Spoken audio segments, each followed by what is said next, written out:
It was a cold November night in 1995 when Andrew Calloway, a seasoned subway operator in New York City, clocked in for his usual overnight shift. The graveyard shift wasn't for the faint of heart. Empty platforms, flickering lights, and the occasional homeless person seeking shelter in the tunnels. But Andrew had been doing this for 17 years and thought he had seen it all. That was until he was assigned to Line 6, an older, less frequented route with a notorious reputation among transit workers. They called it the Phantom Line. At exactly 2:43 a.m., Andrew's train pulled into the Canal Street station. He noticed something peculiar. A woman in a tattered gray coat standing on the farthest edge of the platform, staring blankly at the approaching train. Her face was pale, gaunt, and emotionless, but what struck him the most was her eyes, completely black, devoid of sclera or pupils. Andrew shuddered but shook it off. He had seen his fair share of strange people riding the subway at odd hours. The train came to a screeching halt, doors hissing open. Only a handful of people were aboard. An elderly man clutching a newspaper, a construction worker dozing off in the corner, and a young couple whispering between themselves. The woman in the gray coat stepped inside, moving with an unnatural stillness. She took a seat near the middle of the car, directly across from Andrew's operator cabin. As the train left the station, Andrew noticed something even more unnerving. None of the other passengers seemed to acknowledge the woman's presence. The old man continued reading his paper without looking up. The couple kept whispering. Even the construction worker, who had been half asleep, didn't react when she sat just a few feet away from him. Andrew turned his attention to the dimly lit tracks ahead. The train was on schedule, but then something changed.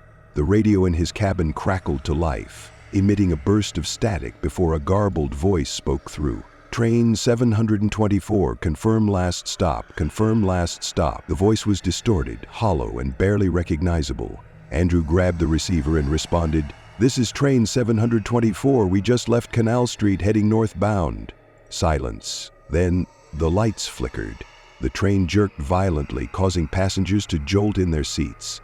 Andrew checked the controls. Everything was functioning properly, yet the train felt heavier, as if something unseen had latched onto it. He looked back at the woman in gray. She was staring directly at him now, her mouth curled into a slight smile, and then, without warning, she was gone.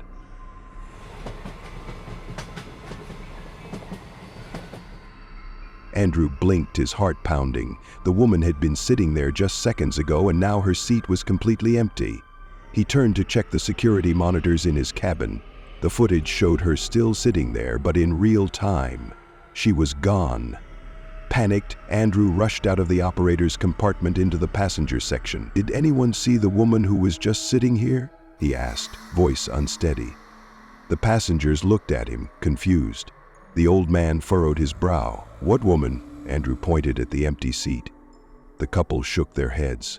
"Sir, we've been here the whole time. No one was sitting there," the young man said. Andrew backed away, his mind racing. Was he losing it?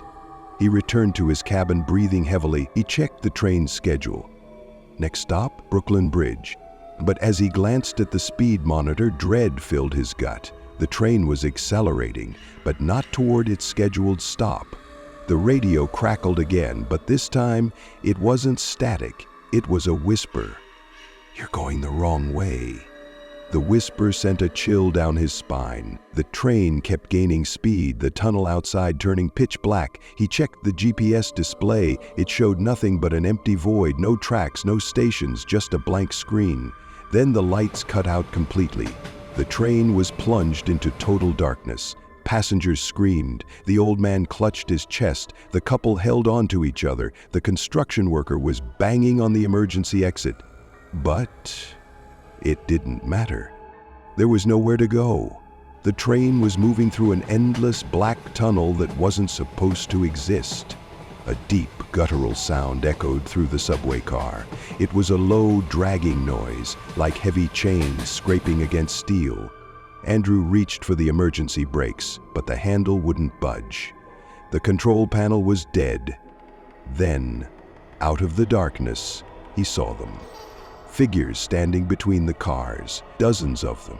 Their faces were featureless, their limbs elongated, their heads twitching unnaturally. They were watching, and they were getting closer.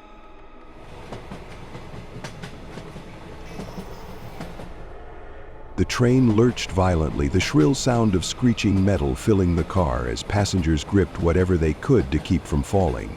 The emergency lights flickered erratically, casting jagged shadows along the walls. The faceless figures that stood between the cars had multiplied. There were dozens of them now, maybe more, their featureless heads twitching in unnatural spasms. Andrew's breath came in short, ragged gasps. He slammed his fists against the unresponsive control panel, desperately trying to restart the system. The train was slowing, but not stopping.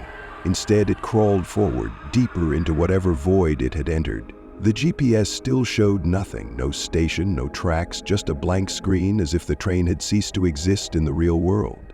Then the first scream rang out. The construction worker, a broad-shouldered man who had been slouched in the corner just minutes ago, was now rigid, eyes wide with horror. One of the faceless figures stood before him, its elongated fingers mere inches from his chest.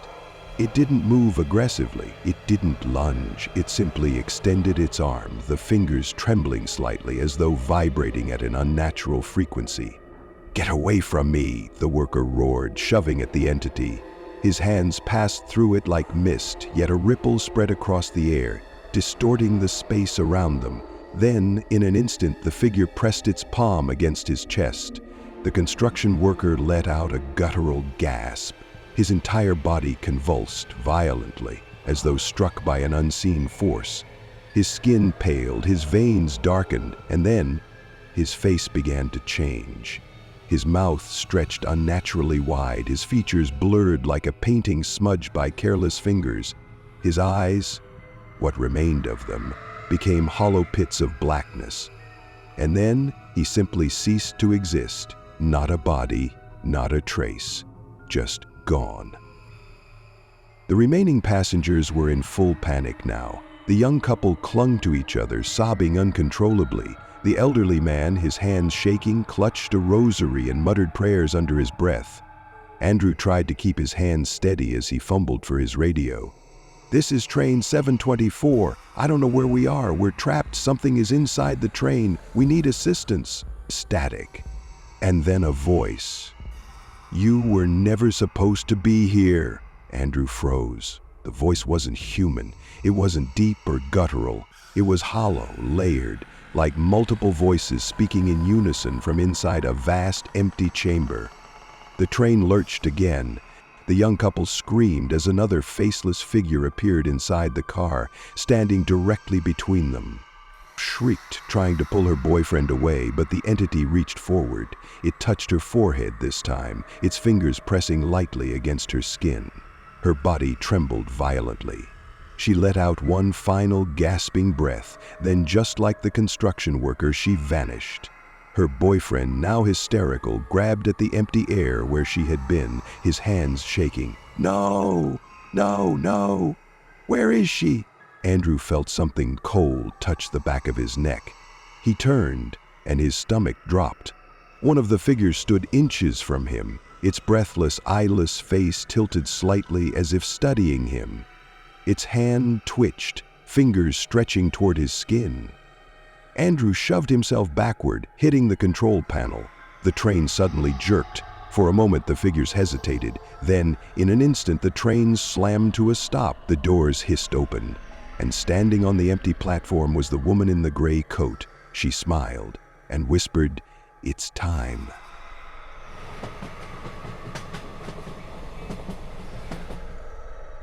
Andrew never remembered what happened next. The next thing he knew, he was waking up in a maintenance tunnel near Grand Central. He was found lying on the cold concrete, his uniform soaked in sweat. His co-workers said he had been missing for over 3 hours. But to Andrew, it had felt like mere minutes. The train he had been operating was never found. Official reports claimed there had been a routing error and that the train had somehow been diverted, but no records showed where it had gone. The passengers, never seen again. Their families filed missing persons reports, but no bodies were ever recovered. Andrew quit his job 2 weeks later. He refused to speak about what happened, but those close to him said he was never the same. His once steady hands would tremble whenever he heard the distant rumble of a subway train. To this day, late-night commuters have reported seeing strange figures in the tunnels, shadowy shapes watching from the darkness, a woman in a gray coat standing on empty platforms. Some even claim to have seen a train, silent and empty, gliding through stations that don't exist on any map, a train to nowhere. And once you board, you never return.